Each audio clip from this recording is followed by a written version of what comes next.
শ্রদ্ধাভাজন মা এবং বোনেরা, রহমানা ওয়া রাহমাকুমুল্লাহু তাআলা, আল্লাহ পাক সুবহানাহু ওয়া তাআলার দরবারে শুকরিয়া আদায় করে সকলে বুলন্দ আওয়াজে বলি আলহামদুলিল্লাহ। অসংখ্য দরুদ এবং সালামের নজরানা পেশ করছি রাসূল আকরাম নূরে মুজাসসাম ফখরুল আলম নবী মুহাম্মদুর রাসূলুল্লাহ সাল্লাল্লাহু আলাইহি ওয়াসাল্লামের আলিশান দরবারে, যে নবীর উম্মত হয়ে আল্লাহ পাক সুবহানাহু ওয়া তাআলা আমাদেরকে আল্লাহর সর্বশ্রেষ্ঠ বান্দা হিসেবে নির্বাচিত করেছেন। বলেন সকলে উচ্চ আওয়াজে আবারও আলহামদুলিল্লাহ। আপনাদের সকলের শুকরিয়া। এই বাচ্চারা কথা বলবো না, কথা বলবো না, বেশি আওয়াজ হচ্ছে। সকলের শুকরিয়া আদায় করছি যারা অক্লান্ত পরিশ্রমের মাধ্যমে টাকা দিয়ে, পয়সা দিয়ে, বুদ্ধি এবং শ্রম দিয়ে বিভিন্নভাবে আজকে মাহফিলটা সুসজ্জিত করেছেন। আল্লাহ পাক আমাদের সকলের এই সহযোগিতা মহান রব্বে কারীমের দরবারে কবুল করে নিক। সকলে বলেন আমিন। হাজিরিন, মাহফিল পরিচালনা কমিটির পক্ষ থেকে আমাকে একটা বিষয়বস্তু নির্ধারণ করে দেয়া হয়েছে। আসহাবে সুফফার প্রতি আল্লাহ পাকের ভালোবাসা, মৃত্যু পরবর্তী সমাজের প্রচলিত কুসংস্কার ও আমাদের করণীয় বিষয়ে আলোচনা করতে। আমি এই বিষয়ে আলোচনা করবার জন্য কোরআনুল কারীমের সূরা আহজাবের ৭১ নম্বর আয়াতে কারিমার একটি সুবিশেষ অংশ তেলাওয়াত করেছি। আয়াতের অংশ বিশেষকে সামনে রেখে বিষয়বস্তুর উপরে দু চারটি কথা বলার চেষ্টা করব। আল্লাহ আমাদেরকে বোঝার এবং আমল করার তৌফিক দান করুন। আমি প্রথমে দুঃখিত যে আমার আগে হুজুর ওয়াজ করেছেন, মাশাআল্লাহ অনেক দারুণ এবং চমৎকার।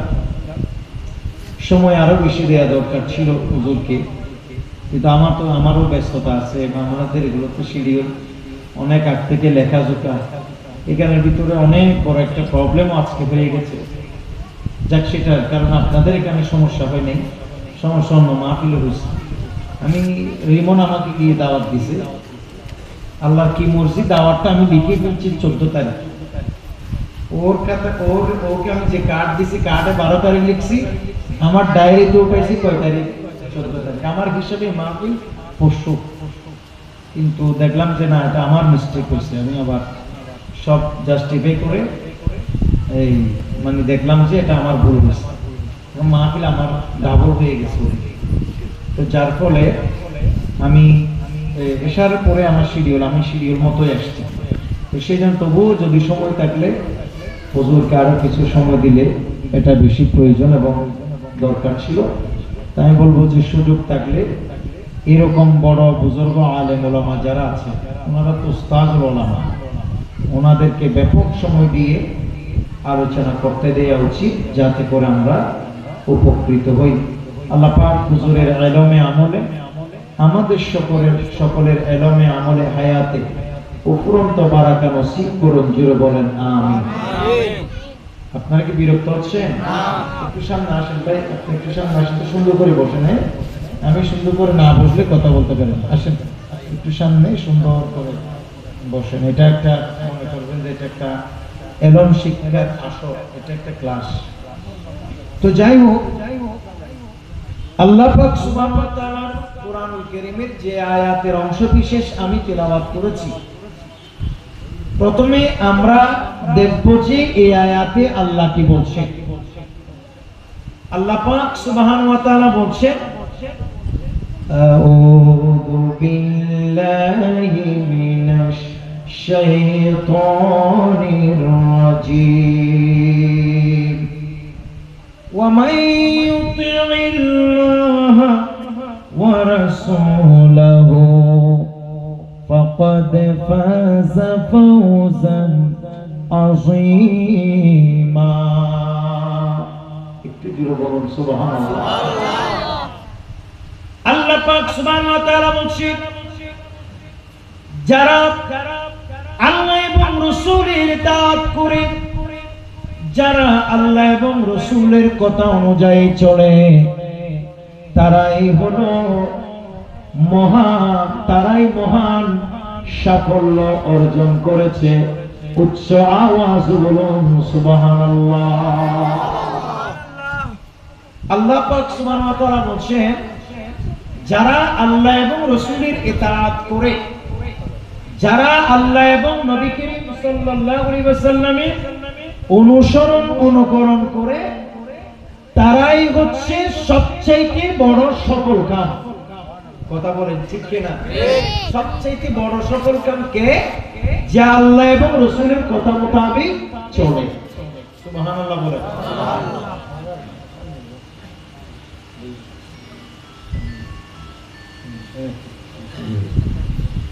তাহলে আল্লাহ পাক সুবহানাহু ওয়া তাআলা বলতেছে, আল্লাহ এবং রাসূলের যারা ইতাআত করে, অনুকরণ করে, তারা হচ্ছে সবচেয়ে বড় সফলকাম।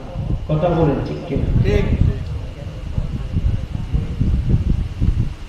আল্লাহ আমাদেরকে কবুল করুন, বলেন আমিন। তাহলে দুনিয়ার পৃথিবীর যত কিছু আছে, দুনিয়ার যেই রাজা, যেই বাদশা, যেই নেতার অনুসরণ আপনি করেন, এখানে আমাদের জন্য কোনো সফলতা নেই। আমাদের জন্য প্রকৃত সফলতা হচ্ছে আল্লাহ এবং রাসূলের ইতাআতে, অনুকরণে। সুবহানাল্লাহ বলবেন না? আমরা সফলতা মনে করি টাকা হলে, পয়সা হলে, ঘরবাড়ি হলে, অট্টালিকা সম্পদ থাকলে আমরা মনে করি ওই বান্দা সফল। বলেন ওই বান্দা কি সফল? কিন্তু প্রকৃত অর্থে নবী করিম সাল্লাল্লাহু তাআলা আলাইহি ওয়াসাল্লামের হাদিস মোতাবেক আল্লাহ পাক সুবহানাহু ওয়া তাআলা সরাসরি কোরআনুল কারীমের আয়াত মোতাবেক জানা যাচ্ছে, আসল সফলতা ঘরবাড়ি জোগাড় করা নয়, আসল সফলতা হচ্ছে আল্লাহ এবং রাসূলের কথা অনুযায়ী চলতে পারা। সুবহানাল্লাহ। আল্লাহ এবং রাসূলের কথা অনুযায়ী চলতে পারা। এজন্য এই যে আসহাবে সুফফা যাদেরকে বলা হচ্ছে, আসহাবে সুফফা, সুফফার অধিবাসী, এটার বাংলা অর্থ। এই যে আসহাবে সুফফা যাদেরকে বলা হচ্ছে, তাদের কোনো ঘর ছিল না, বাড়ি ছিল না, আত্মীয় স্বজন কিছুই ছিল না, এমনকি গায়ে দেবার মতো পোশাকও ছিল না, ভালো মতো একটা লুঙ্গি জামা ছিল না, এমনকি তাদের কাছে ছিল না বলতে প্রচন্ড শীতে তাদের শরীরে একটা জামা চাদরও ছিল না। কিন্তু তাদের মধ্যে আল্লাহর আনুগত্য ছিল, রাসূল পাকের আনুগত্য ছিল, সর্বোপরি আল্লাহ এবং রাসূলের ভালোবাসা ছিল। পক্ষান্তরে দুনিয়ার কোনো কিছু না থাকলেও তারা প্রকৃত অর্থে, বাস্তবিক অর্থে সফল কাম হয়ে গেছে। একটু জোরে বলুন সুবহানাল্লাহ। কারণ মুস্তাফার গোলামি তাদের নসিবে জুটেছে। দূরে করে দে যদি না ईमान से ऐसे शानों से अजमत नहीं चाहिए, दूर कर दे जो दीन ईमान से ऐसे शानों से अजमत नहीं चाहिए। मिल गई है नबी की गुलामी हमें, मिल गई है नबी की गुलामी हमें, अब ज़माने की दौलत नहीं चाहिए। सला दुनिया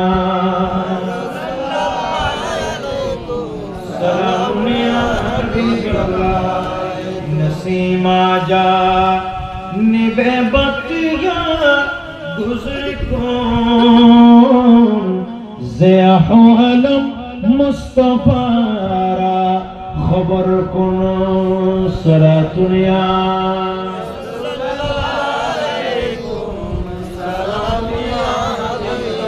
এবার সকলে বলেন না মারহাবা।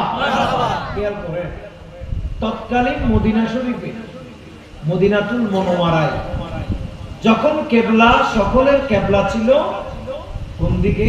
ওই না ইয়ার দিকে, বাইতুল মুকাদ্দাসের দিকে, ফিলিস্তিনের জামে মসজিদ বাইতুল মাকদিসের দিকে বা বাইতুল মুকাদ্দাসের দিকে যখন সকলের কিবলা ছিল, আল্লাহর তরফ থেকে আল্লাহর হুকুমে আল্লাহর নির্দেশে নবী করিম সাল্লাল্লাহু আলাইহি সাল্লামের চাহিদা মোতাবেক যখন এই কিবলার পরিবর্তন হলো, কিবলা পরিবর্তন হয়ে গেছে কোথায়?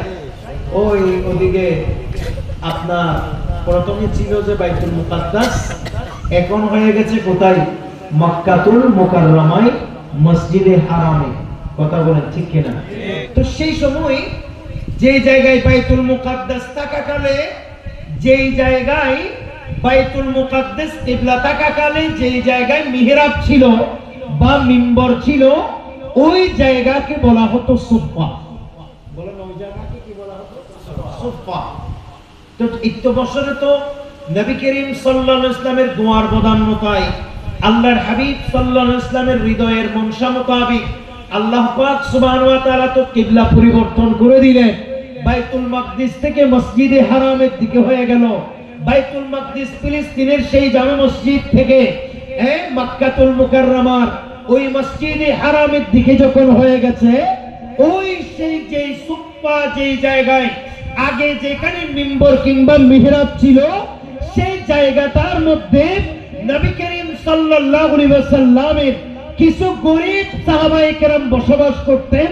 আল্লাহর হাবিব সাল্লাল্লাহু আলাইহি ওয়াসাল্লামের নির্দেশে তাদেরকে বলা হয় আসহাবে সুফা বা সুফার অধিবাসী।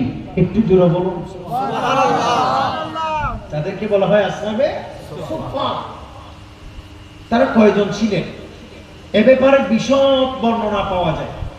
কোন কোন বর্ণনায় আসছে তাদের সংখ্যার কখনো কখনো বেশি আর কম হতো, তবে সর্বোপরি একসাথে ওই জায়গায় 70 জন মতো ছিল বলে বিশুদ্ধ হাদিস সহিহ বুখারীতে পাওয়া যায়। সুবহানাল্লাহ বলেন। কিন্তু এমনি আসহাবে সুফার সংখ্যা কেউ কেউ 400 বলেছে, আর কেউ কেউ তার চেয়ে বেশি কিংবা কম বলেছে।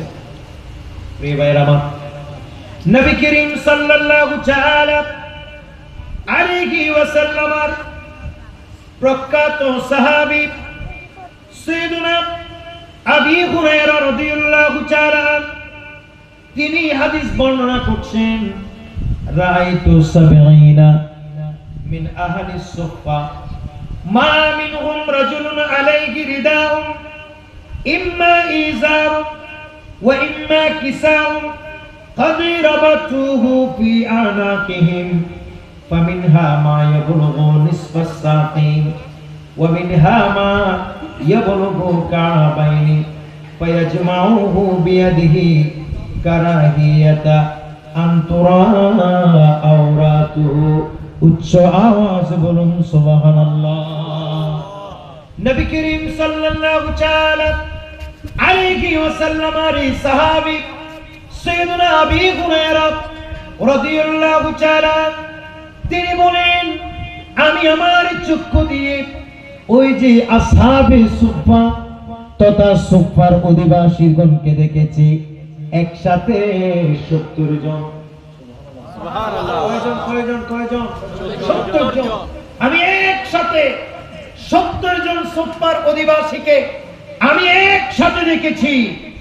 শুধু সেটা নয়, তিনি বর্ণনা করছেন তারা এত বড় অভাবী ছিল, এত বড় অসহায় ছিল, তাদের কাছে একেবারে পরনের কোনো তেমন লুঙ্গি ছিল না, না তাদের কাছে কোনো চাদরও ছিল না।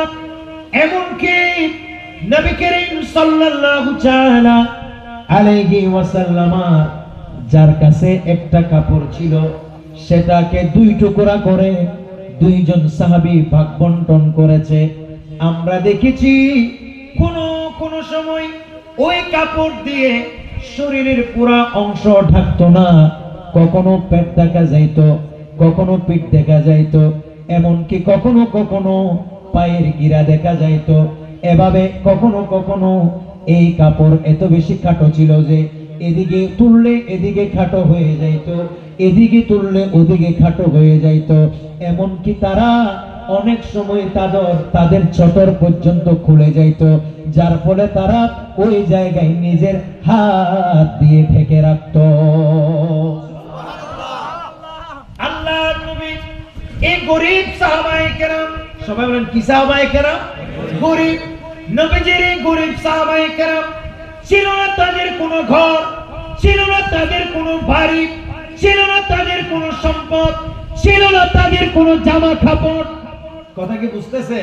কিন্তু তারপরেও পৃথিবীর ইতিহাসে এই মানুষগুলোর নাম স্বর্ণাক্ষরে করে লিখিত আছে।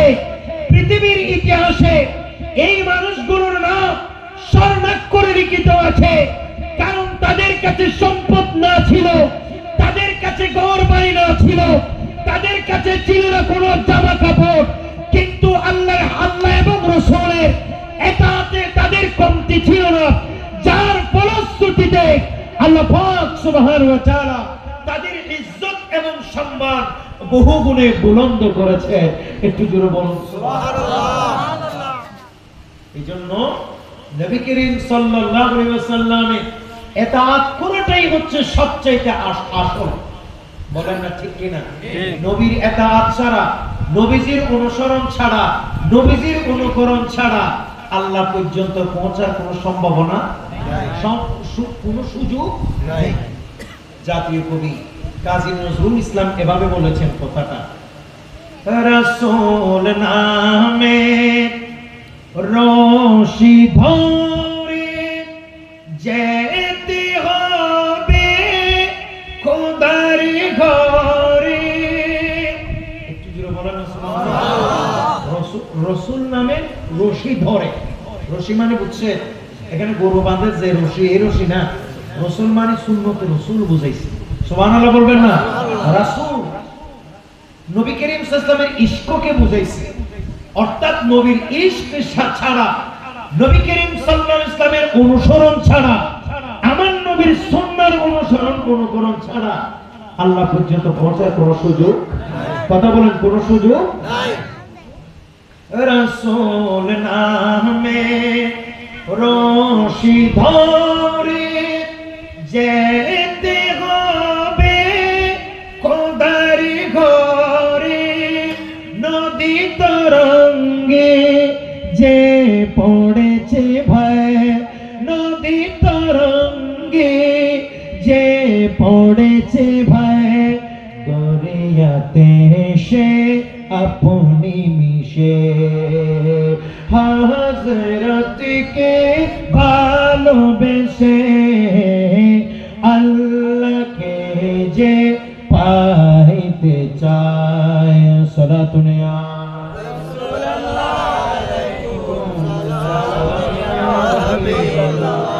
সকলে বলেন না মারহাবা। তাহলে নবী করিম সাল্লাল্লাহু আলাইহি ওয়াসাল্লামকে যে যত বেশি ভালোবাসছে, আমার নবীকে যে যত মহব্বত করেছে, নবী করিম সাল্লাল্লাহু আলাইহি ওয়াসাল্লামকে যে যত বেশি আমার নবীর সুন্নতের বাস্তবায়ন করেছে, পক্ষান্তরে দেখা যাচ্ছে তার জীবনটা তত সফল, তত উন্নত, তত পুরস্কৃত। একটু জোরে বলুন সুবহানাল্লাহ।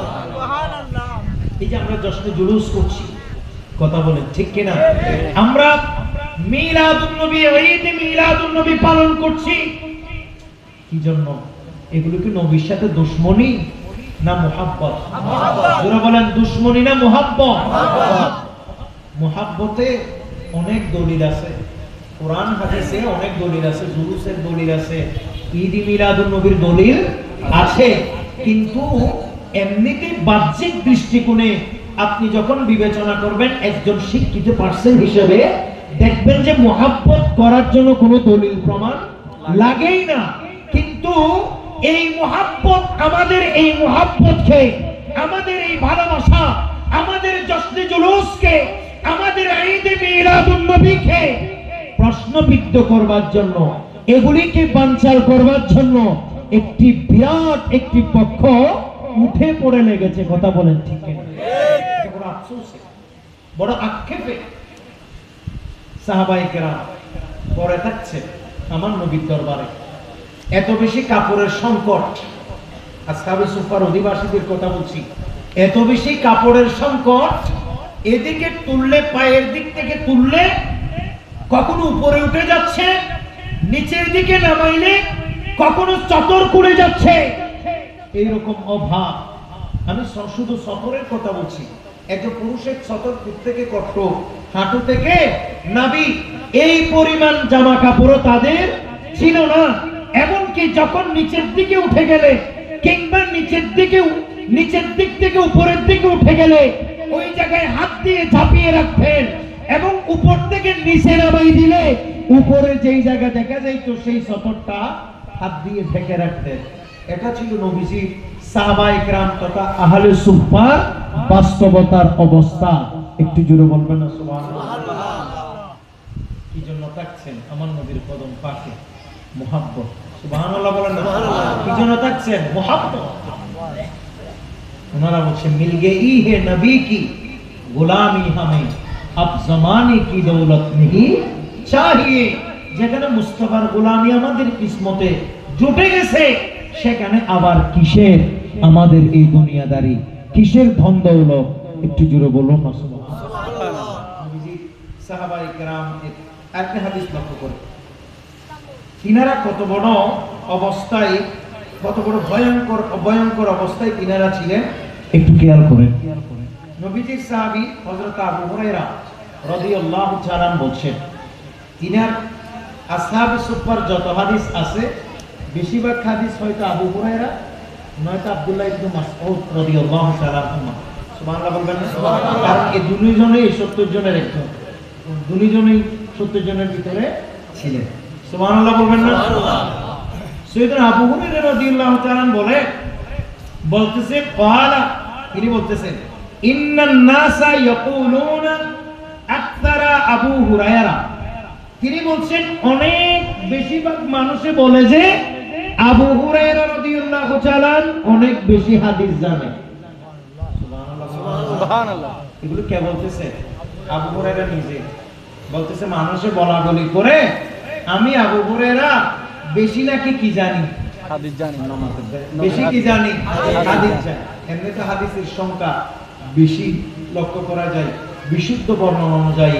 সাইয়েদনা আবু হুরায়রা রাদিয়াল্লাহু তাআলা আনহু। একটু জোরে বলুন সুবহানাল্লাহ। এই ভাইরা আমার, তিনি বলেন ওয়ালাউলা আয়াতানি ফি কিতাবিল্লাহ মা হাদাতু হাদিসান সুম্মা ইয়াতুলু ইন্নাল্লাযীনা ইয়াকতুমুনা মা আনজালনা। নবীজির সাহাবী হযরত আবু হুরায়রা রাদিয়াল্লাহু তাআলা বলেছেন, বলে বেশিরভাগ সবাই মানুষেরা বলাবলি করে আমি নাকি বেশি হাদিস জানি। আসলে মূলত আমি জানার মধ্যে আল্লাহর কোরআনের শুধু দুইটি আয়াত ছাড়া আর কিছুই জানতাম না। সুবহানাল্লাহ। আমি নবী আল্লাহর কোরআনের দুটি আয়াত ছাড়া আর কোনো কিছুই জানতাম না। কিন্তু ইন্না ইখওয়ানা মিনাল মুহাজিরিনা কানা ইয়াশগুলুহুমুস সাফকু বিল আসওয়াক। বলে কারণ আমাদের মুহাজির ভাইয়েরা অর্থাৎ মক্কাতুল মুকাররমা থেকে হিজরত করে যে সমস্ত ভাইয়েরা মদিনা শরীফ চলে আসছেন তিনারা মুহাজির। আমি দেখেছি আমাদের অধিকাংশ মুহাজির ভাইয়েরা বাজারে ব্যবসা বাণিজ্য নিয়ে মশগুল থাকতেন। সুবহানাল্লাহ। মশগুল থাকতেন, এটা সহিহ বুখারীর হাদিস। এরপরে তিনি বলেন ওয়া ইন্না ইখওয়ানানা মিনাল আনসারি কানাত তাশগালুহুমুল আরাদিয়া ওয়া কুনতা রাজুলান মিসকিনান আলজামু রাসূলুল্লাহি সাল্লাল্লাহু আলাইহি ওয়াসাল্লাম আলা মিনি বাতুনি। বলে নবী করিম সাল্লাল্লাহু তাআলা আলাইহি ওয়াসাল্লাম যারা আনসারী সাহাবায়ে কেরাম ছিলেন মদিনাবাসী, তারা তাদের কৃষি ক্ষেত কামার নিয়ে ব্যস্ত থাকতেন। সুবহানাল্লাহ। আপনারা কি আমার কথা বুঝতেছে? বলে আমি আবু হুরায়রাকে সবাই বলে আমি অনেক হাদিস জানি। আসলে আমি জানতাম শুধুমাত্র দুইটি কোরআনে আয়াত। কিন্তু আমি যখন আসহাবে সুফফায় আসলাম, দেখলাম মক্কা শরীফ থেকে যারা হিজরত করে আসছে তারা ব্যবসা বাণিজ্য করার জন্য বাজারে চলে গেছে, আর যারা মদিনার সাহাবী তারা সকলেই তাদের চাষবাস নিয়ে ব্যতিব্যস্ত হয়ে পড়েছে। কিন্তু আমরা শুধু পেটের দায়ে, অভাব অনটনের কারণে আমরা মিসকিন অবস্থায় আল্লাহর হাবিবের কদমে পাকে বসে আছি। বলে শুধু সেটা নয়, ফাসমাউল হাদিসা ফাহদুরু হিনা ইয়াগিবুনা ওয়াহফাযু হিনা ইয়ানসাউনা। বলতেছে তিনি, বলে নবী করিম সাল্লাল্লাহু তাআলা আলাইহি ওয়াসাল্লামের দরবারে আমরা ছিলাম, আল্লাহর হাবিব হাদিসে পাক বলতেন, এগুলো আমি মুখস্থ করতাম। এক পর্যায়ে আল্লাহর হাবিবের দরবারে যে হাদিসগুলো শুনেছিলাম সেই হাদিসগুলো আর আমি কখনো ভুলি নাই। এই জন্য আমি আবু হুরায়রা বেশি হাদিস বর্ণনা করতে সক্ষম হয়েছি। আরেকটু জোরে বলেন সুবহানাল্লাহ। আল্লাহর নবীর দরবারে কোন জামা কাপড় কিছুই ছিল না, পোশাক পরিচ্ছদ ঘর বাড়ি দৌলত কিছুই ছিল না। এমন নিঃস্ব অবস্থায় থেকে থেকে আমার নবীর দরবার থেকে ইলম শিখেছেন। আবু হুরায়রার আরেকটা হাদিসে আছে, এটাও বুখারীর কিতাবুল ইলমে আছে, এই হাদিস আমার নবীর কাছে এসে সাইয়েদনা আবু হুরায়রা বলেন, ইয়া রাসূলুল্লাহ, আমি আপনি রাসূলের অনেক হাদিস শুনি, ইচ্ছে করে আমি সব মুখস্থ রাখি, কিন্তু মুখস্থ আমার হয় না, সবকিছু আমি ভুলে যাই। আপনারা কি আমার কথা বুঝতেছে? জি। নবীজির সাহাবী আবু হুরায়রা বলতেছে, ইয়া রাসূলুল্লাহ, আমি আপনার থেকে অনেক হাদিস শুনি, কিন্তু এগুলো আমি মুখস্থ রাখতে পারি না, আমি এগুলো ভুলে যাই। তখন নবী করিম সাল্লাল্লাহু তাআলা আলাইহি ওয়াসাল্লাম বলেছেন, বলে আবু হুরায়রা, তোমার চাদর কোথায়? চাদর। নবী বলেন, আবু হুরায়রা বলেন, ইয়া রাসূলুল্লাহ, আমার চাদরটা আছে। নবীজি বলেন, তুমি চাদরটাকে একটু সামনে বিছাও। আবু হুরায়রা বলেন, আমি চাদরটাকে এভাবে বিছিয়ে দিলাম, প্রশস্ত করলাম। আল্লাহর হাবিব আপন সিনা মুবারক থেকে এভাবে এক মুষ্টি আমার ওই চাদরের মধ্যে দিলেন, আর এটাকে চতুর্দিক থেকে ধরে আমার হাতে দিয়ে বললেন, আবু হুরায়রা, এটা তুমি বুকের মধ্যে মালিশ করো। বলে আল্লাহর হাবিব যেদিন আমাকে এই নিয়ামত দিয়েছেন এভাবে আমি বুকে মালিশ করার সাথে সাথে, সেদিন থেকে রাসূলুল্লাহ যা বলেছেন আমি একটি লফজ আর ভুলি নাই। উচ্চ আওয়াজ বলুন সুবহানাল্লাহ। আরেকটু জোরে বলেন ইয়া রাসূলুল্লাহ, ইয়া রাসূলুল্লাহ, জিন্দাবাদ, জিন্দাবাদ।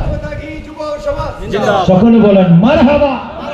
তাহলে এখান থেকে আরেকটি মাসআলা জানেন, নবী করিম সাল্লাল্লাহু আলাইহি ওয়াসাল্লাম দিতে পারে কি পারে না? জোরে বলেন, পারে কি পারে না? আমার নবীকে এমন ক্ষমতা দিলেন কে? আল্লাহ। রাসূল করিম সাল্লাল্লাহু তাআলা আলাইহি ওয়াসাল্লাম দিতে পারে, কিন্তু এরপরেও আমাদের সমাজে একদল বলে নবীর কাছে চাইলে নবী দিতে পারে বললে শিরক হবে। নাউযুবিল্লাহ। জোরে বলেন নাউযুবিল্লাহ। এরা সবাই নিজেরা মুশরিক, সেই দৃষ্টিকোণ। কারণ তাদের মসজিদ মাদ্রাসা এগুলো সব বাবার টাকা দিয়ে না, সিংহবাগ মানুষ থেকে খুঁজে খুঁজে, মানুষ থেকে সাহায্য চেয়ে চেয়ে করছে। কথা বলেন ঠিক কিনা? তুমি একজন কৃষক মজুরের কাছ থেকে চাইতে পারো, তুমি একজন সাধারণ মানুষ থেকে চাইতে পারো, একজন মাথার গাম পায়ে ফেলে এইরকম কষ্ট মিন্নত করা, এইরকম একজন অসহায় মানুষের কাছে তুমি সাহায্য চাইতে পারো। আর যিনাকে দিন দুনিয়ার বাদশা বানাইছেন আল্লাহ, যিনাকে কুল কায়নাতের সরদার বানাইছেন আল্লাহ, ওই মহান রাসূল আকরাম নূরে মুজাসসাম সাল্লাল্লাহু আলাইহি সাল্লামের কাছে চাইলে তুমি শিরকের ফতোয়া দাও। তোমার মত তোমার চাইতে নিকৃষ্ট কেউ আল্লাহর জমিনে নেই। কথা বলেন ঠিক কিনা? নবী করিম সাল্লাল্লাহু আলাইহি ওয়াসাল্লাম দ্বিতীয়বার পারে বললেই শিরকের ফতোয়া দেয়। একটু জোরে বলেন না নাউযুবিল্লাহ। ला रब्बिल अर्श जिसको जो मिला उनसे मिला बटती है कौनैन में नियामत रसूलुल्लाह की सलातु या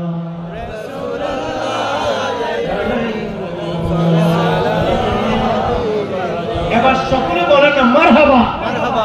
প্রিয় ভাইরা আমার কথা ছিল ওই জায়গায় নবী করিম সাল্লাল্লাহু তাআলা আলাইহি ওয়াসাল্লামের সাহাবায়ে কেরাম তথা যারা আসহাবে সুফফা ছিলেন তারা প্রত্যেকেই একেবারে প্রায় সমস্ত আসহাবে সুফফা তথা সুফফার অধিবাসীগণ ছিলেন গরিব অসহায়। নবী করিম সাল্লাল্লাহু আলাইহি ওয়াসাল্লাম নিজেই তাদেরকে ফকির বলে ঘোষণা দিয়েছেন, বলে তোমরা এমন মর্যাদাপূর্ণ ফকির, তোমরা এমন মর্যাদাপূর্ণ ফকির, তোমাদের মর্যাদা কত এটা যদি আমার উম্মতেরা জানতো সবাই দোয়া করে করে তোমাদের মতো ফকির হয়ে যাইতো। সুবহানাল্লাহ। এরকম মর্যাদাবান ফকির। আবু হুরায়রা রাদিয়াল্লাহু তাআলা বলে আমরা এমন এক দুরবস্থার মধ্যে ছিলাম ওই জায়গায় আসহাবে সুফফা থাকাকালে, সুফফার অধিবাসী থাকাকালে, এটাও বলে এমন খিদে আমাদের, আপনারা কি আমার কথা বুঝতেছেন? No sound please. বলে এমন খিদা লাগছে পেটে, মানে দুনিয়াদারি আর কিছুই ভালো লাগছে না।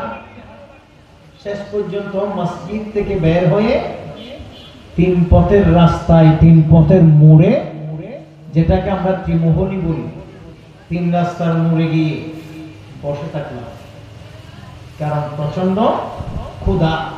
কেউ জনে আসলেই আমার মুখটা দেখে আমি যে কত অসহায় অবস্থায় আছি, আমার যে কত অবস্থা খারাপ, আমার পেটে যে কিচ্ছু নাই, অন্তত চেহারাটা দেখে যেন সেটা বুঝে আর কিছু যেন আমাকে খাবার ব্যবস্থা করে দেয়। ব্যক্তিত্ববান মানুষ কাকে বলে?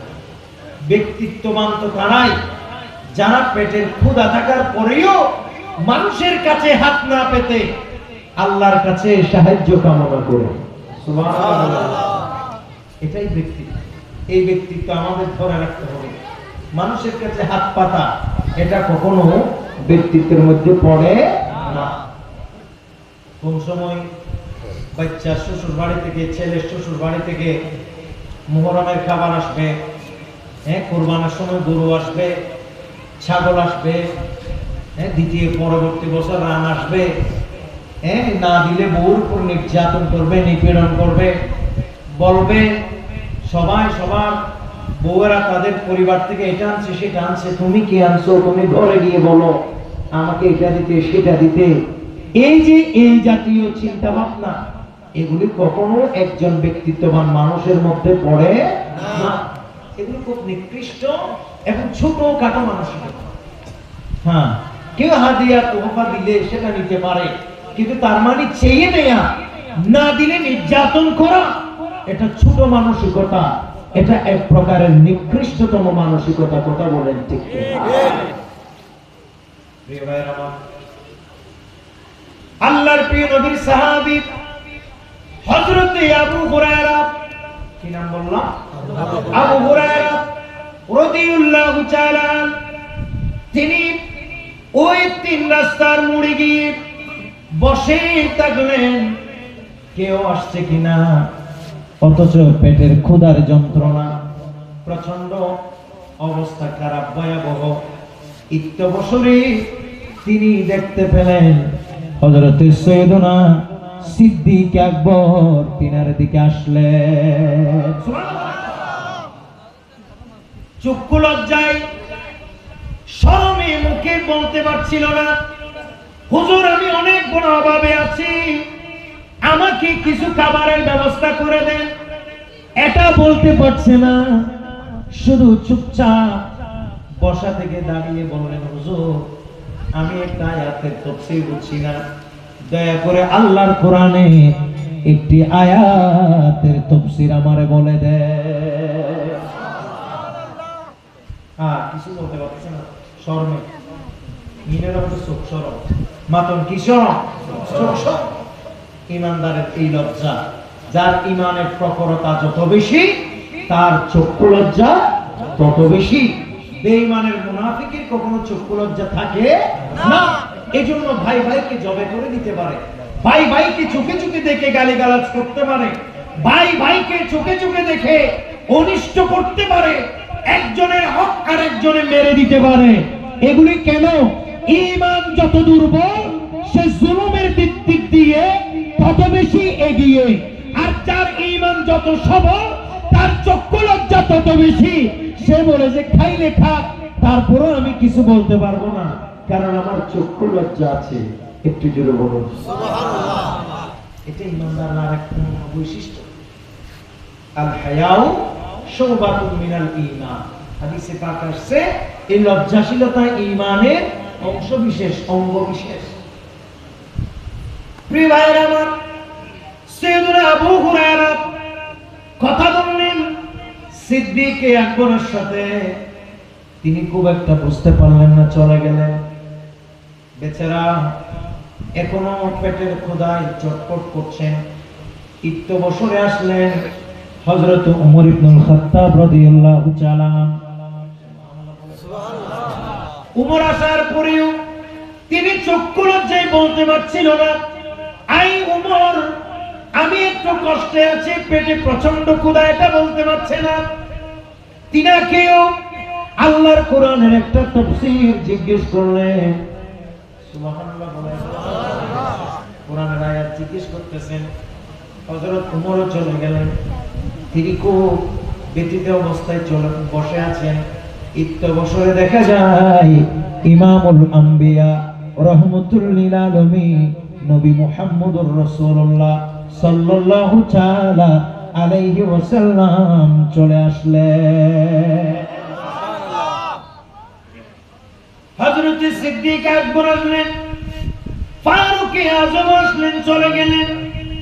কিন্তু দয়াল নবী রাহমাতুল লিল আলামিন তিনি তো এমন এক নবী যিনাকে মুখ দিয়ে বলতে হয় না, উম্মতের অন্তরের খবর জানে।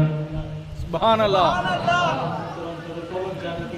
জানে। এজন্য আল্লাহ তাআলা কুরআনুল কারীমের আয়াতে কথাটি বলছেন, লাকাদ জাআকুম রাসূলুম মিন আনফুসিকুম আজিজুন আলাইহি মা আনিতুম হারিস। একটু জোরে বলুন সুবহানাল্লাহ। আল্লাহ বলেন, অবশ্যই আমি তোমাদের মাঝে, তোমাদের মধ্য থেকে একজন রাসূলকে প্রেরণ করেছি, যিনি উম্মত তোমাদের কষ্টে কষ্টিত দুঃখিত হন, যিনি তোমাদের অন্তরের দুঃখ বেদনা বুঝতে পারেন। উনি হচ্ছেন আমাদের দয়াল নবী রাহমাতুল লিল আলামিন। সুবহানাল্লাহ। কবর হাসর ফুলসিরাতে কোন আপন পাবে না, যে জনে পাবে সে জনে হবে শাহে মদিনা, শাহে মদিনা।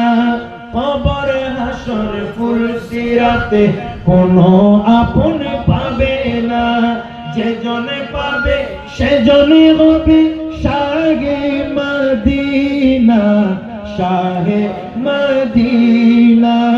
উম্মতের কষ্ট নবী, উম্মতের কষ্ট নবী সইতে পারে না, যে জনে হবে আপনা সেই তো মদিনা। সালাতুন ইয়া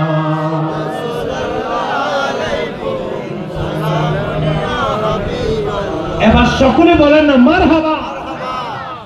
সাইয়েদনা সিদ্দিক আকবর আসলেন, কথা বলে চলে গেলেন।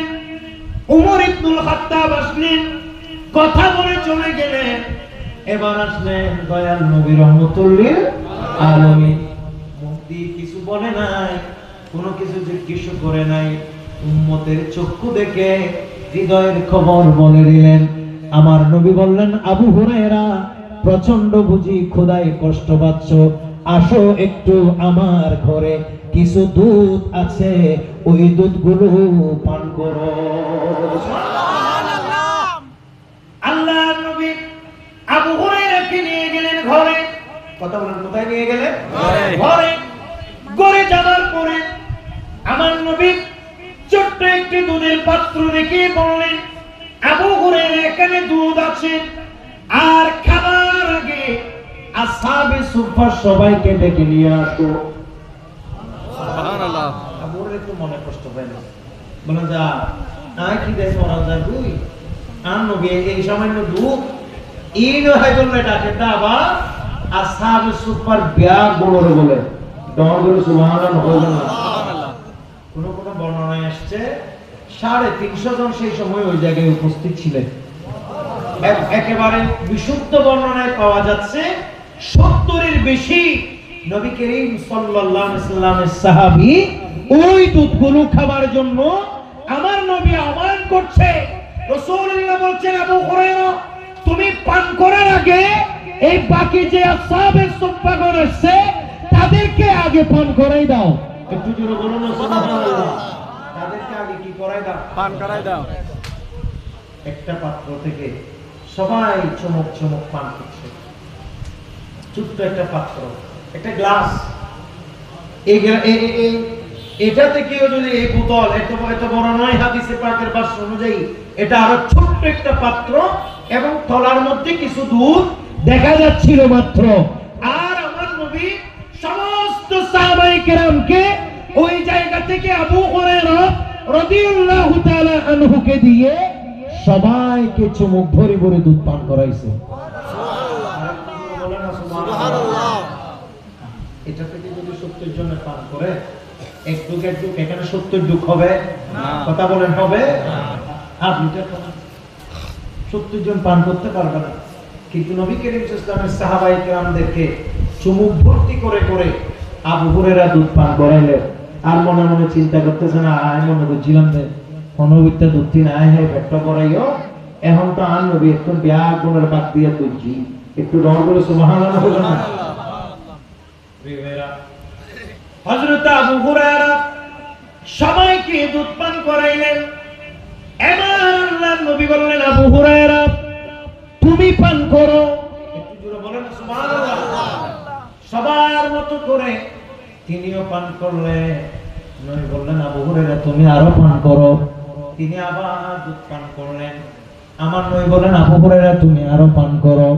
তিনি আবার দুধ পান করলেন। পেট ভর্তি দুধ পান করার পর আমার নবী আবু হুরায়রাকে রিকোয়েস্ট করছেন, আবু হুরায়রা তুমি আরো পান করো।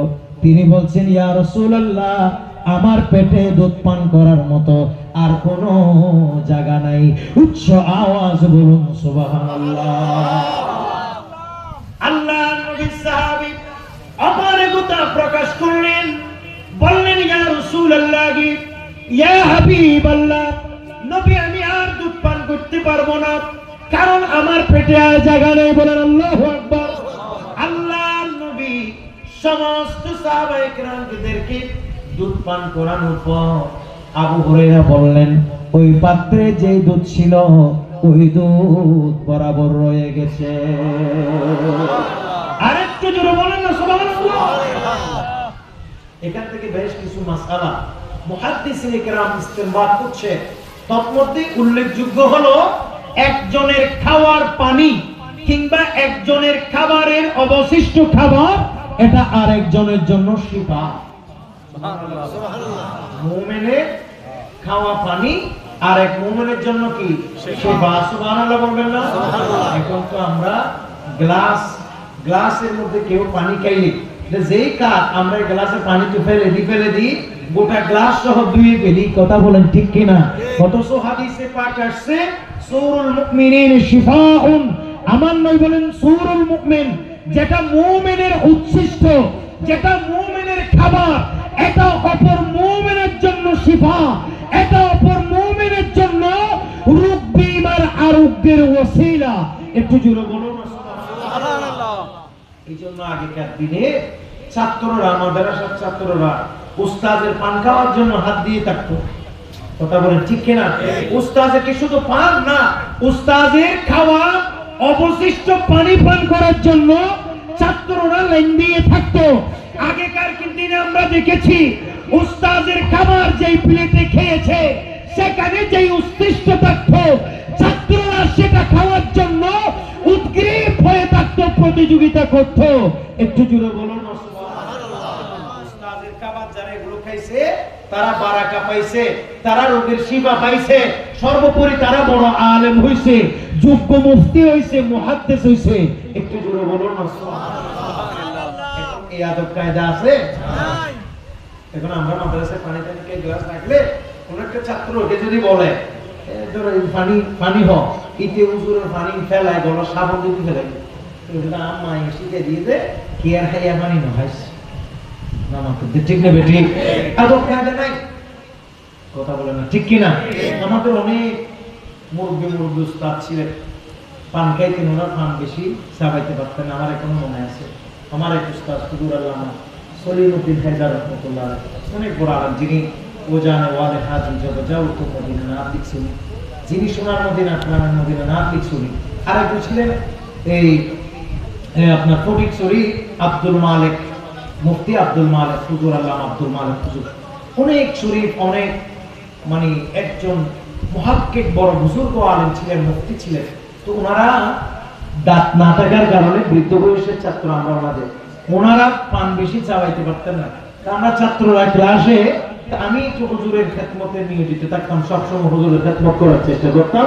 তা আমাকে আমাদের ক্লাসের অনেকেই বলে রাখতো, তুমি সবসময় হুজুরের পান খাও, আমাদের জন্য এবার থেকে হুজুরের মুখের পান রেখে দিবা।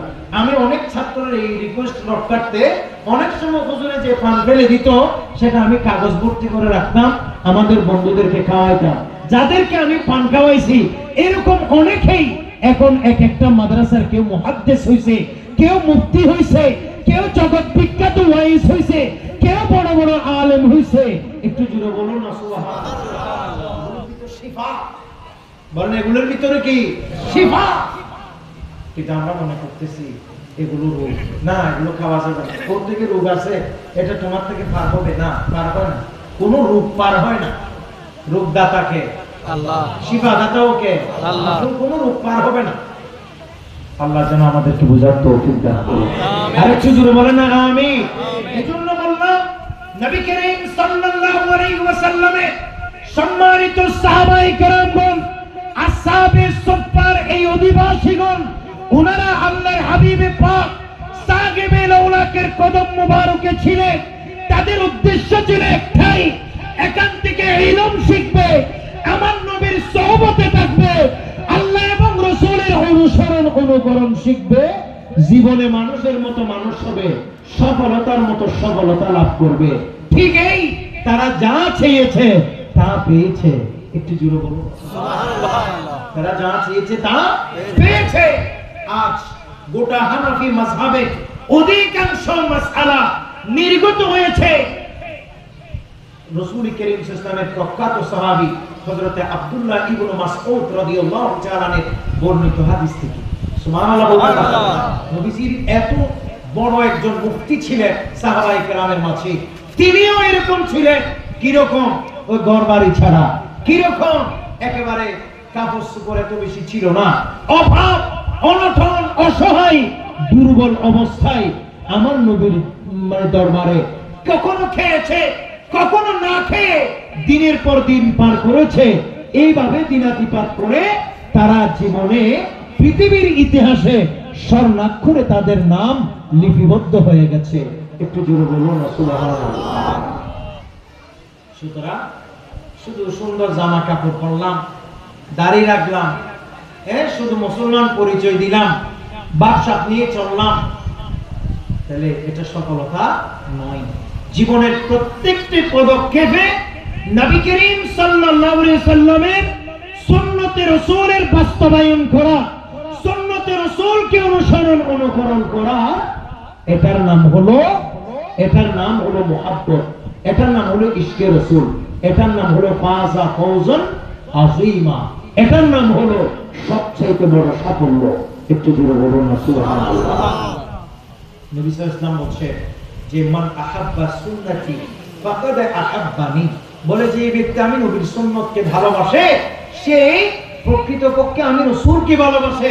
কাজেই নবী করিম সাল্লাল্লাহু আলাইহি ওয়াসাল্লাম কিভাবে দিন আতিবাদ করেছে, আমার নবী কিভাবে চলেছে, আমার নবী কিভাবে ফিরেছেন, আমার নবী কিভাবে হেঁটেছেন, আমার নবী কিভাবে শুয়েছেন, আমার নবী কিভাবে খেয়েছেন, আমার নবী কিভাবে পান করেছে, আমার নবী কিভাবে মসজিদে ঢুকেছে, কিভাবে বের হয়েছে, কিভাবে জুতা পরেছে, কিভাবে জুতা খুলেছেন, ইত্যাদি সব বিষয়গুলো যথাযথভাবে অনুসরণ অনুকরণ করার নাম সুন্নতে মুস্তাফা।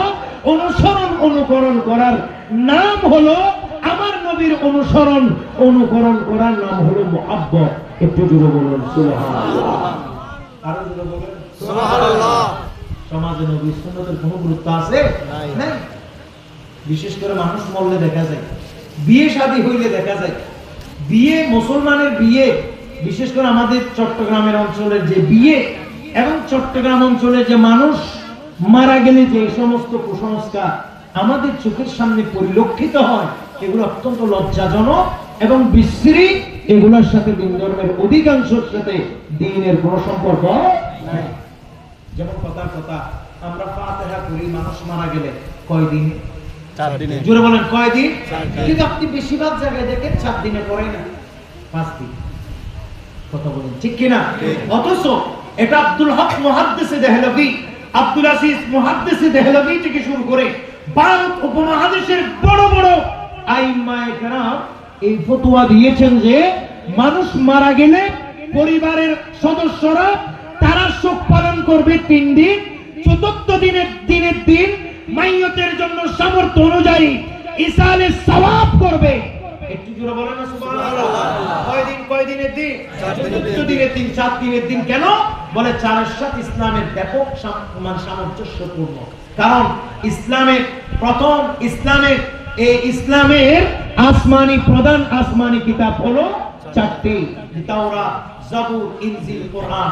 এই 4টি হলো ইসলাম। 4-এর সাথে তাও আসমানি কিতাব 4টি বড় বড় আসমানি কিতাবের সংখ্যার সাথে সামঞ্জস্যপূর্ণ। এছাড়াও 4-এর সাথে ইসলামের অনেক গুরুত্বপূর্ণ বিষয় জড়িত। যেমন খলিফাদের মধ্যে বড় বড় খলিফা হলেন 4 জন, হযরত সিদ্দিক আকবর, ফারুক আজম, ওসমান গনি, আলী হায়দার রাদিয়াল্লাহু তাআলা আনহুম। এরপরে এভাবে যদি আপনি দেখেন 4-এর সাথে ইসলামের অনেকগুলো বিষয় জড়িত আছে। এই জন্য বুজুর্গানে দিন বলেছেন কোন মানুষ মারা গেলে ফাতিহা করাবে 4 দিনের দিন। একটু জোরে বলুন সুবহানাল্লাহ। এটা কি করে দিছে এখন? 5 দিন। ওটা গরজ নেতে জাগাত নটা লরি যাবি। নাউজুবিল্লাহ বলেন। এগুলো বাতিলের একটা ষড়যন্ত্র, এই যে কৌশল, যাতে মানুষ ওই বুজুর্গানে দিনের আসার নিদর্শন থেকে যেন মানুষ সরে যায়। এভাবে আপনি দেখবেন 40 যে দেয় 40 দিনের দিন যে ফাতিহা দেয়, এটা না আরেক মুসিবত। ছেলে 2 জন থাকলে ফাতিহা হবে 38 দিনের দিন, 5 জন থাকলে ফাতিহা হয়ে যাবে বলে 35 দিনের দিন। আমাদের দিকে রোহিঙ্গা যারা আছে বার্মিয়া, এদের এক একজনের বাচ্চা আছে 20-22 জন। আলহামদুলিল্লাহ বলেন।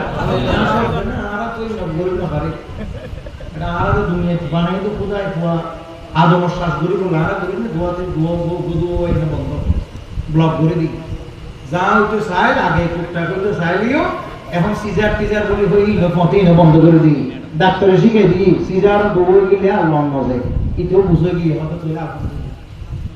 নাউজুবিল্লাহ নহর। আল্লাহ চাইলে লোক পারে না, না পারে। এটা জ্বলন্ত সাক্ষী হলাম আমি।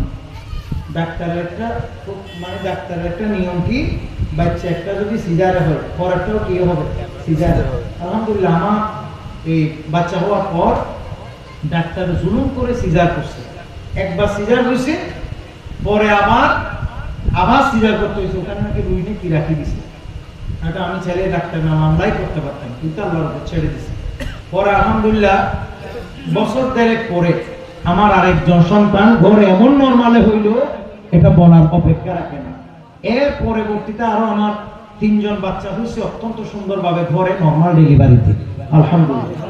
এগুলো চাইলে হয় বিশ্বাস রাখতে হবে কার উপর? আল্লাহ।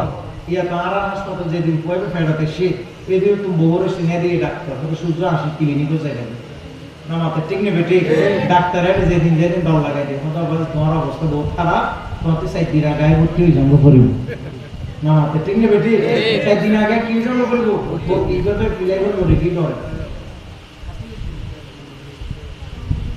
এই জন্য এগুলো হচ্ছে আমাদের বর্তমান যুগে আমাদের সমাজের অবস্থা। তো যাই হোক, তো এখন আমাদের বাচ্চা বেশি হলে 7 জন বাচ্চা হলে ওই ফাতিহা হবে 33 দিন। এগুলো কেসে বলেন তো আপনাদেরকে? এই সমস্ত কুসংস্কার থেকে আমাদের বেরিয়ে আসতে হবে, কথা বলেন ঠিক কিনা?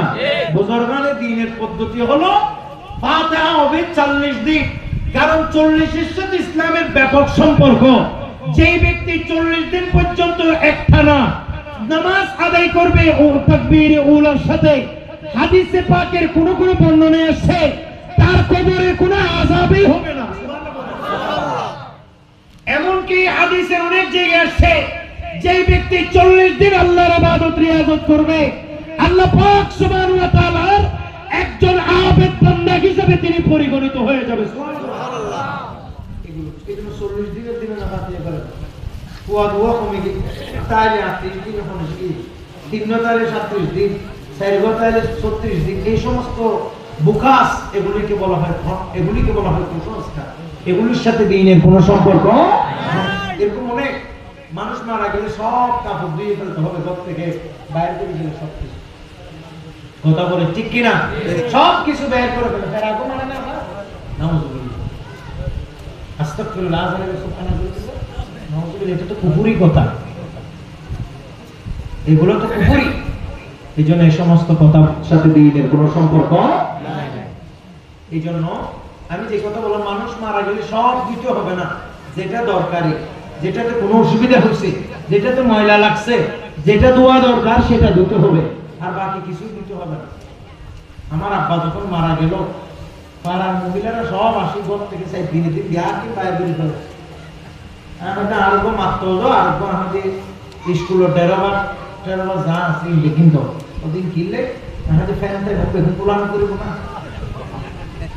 ফ্যান পুরন করিব, ধুম করিব, সকেট জিবা আনা সুইচ টিপবে, আর পাপে টিপবে, ভোর ধুম করিব, যেহেতু বেগদিন কি ফেল পাপু শুদ্ধ শুরু করে না মারতে ঠিক না বেটে এগুলো আছে না নাই? কেউ আছে। এগুলোর সাথে দ্বীনের কোনো সম্পর্ক। মনে রাখবেন, মুসলমান কখনো নাপাক হয় না, বলে না মুসলমান কখনো কি হয় না? নাপাক হয় না। মুসলমান নাজাসত হয়, বাহ্যিক অপবিত্র হয় সাধারণ, কিন্তু মুসলমান হাকিকিভাবে পবিত্র। যেদিন কলমা পড়েছে, যেদিন আল্লাহর তাওহীদকে বিশ্বাস করেছে, আমার নবীর রিসালাতকে যেদিন মেনে নিয়েছে, মুসলমান সেদিন পবিত্র হয়ে গেছে। এখন যা হচ্ছে তা হচ্ছে বাহ্যিক অপবিত্রতা, কথা বলেন ঠিক কিনা? বাহ্যিক কাজী মনে রাখবেন। এই জন্য আমাদেরকে মনে রাখতে হবে, বিশ্বাস করতে হবে, নবী করিম সাল্লাল্লাহু আলাইহি ওয়াসাল্লামের সুন্নাহ মোতাবেক আমাদেরকে চলার চেষ্টা করতে হবে, কথা বলেন ঠিক কিনা? হ্যাঁ, রিমন যাই হোক, আমার মাশাআল্লাহ টাইম শেষ। কথা বলতে আর 15 মিনিট বেশি বলছি, 9:10 শেষ করতে চাইলাম, যেহেতু আত্মকেনা যে বেশি সমস্যা দিয়ে। তো যাই হোক, আল্লাহ পাক আমাদেরকে কবুল করো। কথা ওয়াজ যদি আশা করে দিলেও কথা হিন্দের ঘুরি গেলে মোটামুটি চেষ্টা করি, যাই তুললে বেশি সময় নষ্ট না করি, আর তো আছে কথা না বলি। এখানে অনেক মঞ্চ ভর্তি বুজুর্গ ওলামা ইকরাম যারা আমাকে পড়াইতে পারবেন, এরকম অসংখ্য আলেম আপনাদের মঞ্চে আছে। আর এগুলো তো বুজুর্গ জায়গা, বলেন না ঠিক কিনা? এখানে একটা ইমানের খুশবু আছে, কথা বলে ঠিক কিনা? আপনাদের পাশেই বেতাগী আস্তানা শরীফ, আপনাদের পাশেই রাহাতিয়া দরবার শরীফ, আপনাদের চতুর্পাশে অসংখ্য বুজুর্গরা আছে। কাজে এখানে আমাদের কোনো ওয়াজ নাই, এখানে আমাদের জাস্ট হাজির। আল্লাহ যেন আমাদেরকে কবুল করে, আজকের এই মাহফিলকে আল্লাহ কবুল করো। ওয়া মা আলাইনা ইল্লাল বালাগ। আসসালামু আলাইকুম ওয়া রাহমাতুল্লাহি ওয়া বারাকাতুহু। ওয়া আলাইকুম আসসালাম ওয়া রাহমাতুল্লাহ। মারহাবা মারহাবা।